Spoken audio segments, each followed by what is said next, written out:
சிந்து பைரவி சீரியலில் அடுத்து வரதுக்கான எபிசோடில் நம்ம சிந்துவை ரூம்குள்ளே அடைச்சி வச்சுட்டு அதுக்கடுத்ததாக அன்னபூரணியும் குடும்பத்தாளுங்க சேர்ந்து ஸ்வாதிக்கும் சிவாவுக்கும் வந்து நிச்சயதார்த்தத்தை பண்ணி விட்டுறாங்க.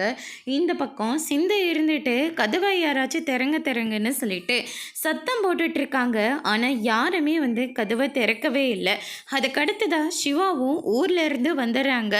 டாக்டர் அப்படின்னு சொல்லிட்டு சிந்து பதறி அடிச்சுக்கிட்டு வராங்க. சிவா இருந்துட்டு என்னாச்சு சிந்து அப்படின்னு சொல்லிட்டு கேட்கவும், நீங்கள் ஊருக்கு போன அந்த சமயத்தில் அன்னபூரணி அத்தையும் ஸ்வேதாவோட அப்பா அம்மாவும் சேர்ந்துக்கிட்டு உங்களுக்கும் ஸ்வேதாவுக்கும் நிச்சயதார்த்தம் பண்ணிட்டாங்க அப்படின்ற மாதிரி சொல்லிடுறாங்க. என்கிட்ட ஒரு வார்த்தை கூட சொல்லாமல் அவங்களாம் எதுக்காக இப்படி ஒரு வேலையை பார்க்குறாங்க அப்படின்னு சொல்லிட்டு சிவா இந்த பக்கம் ரொம்பவே கோவப்படுறாரு.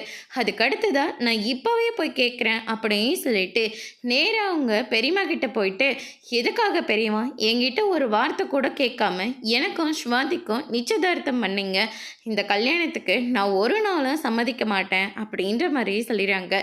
இதை கேட்டோன்னே அன்னபூரணியும் மகாவும் ரொம்பவே ஷாக் ஆகுறாங்க.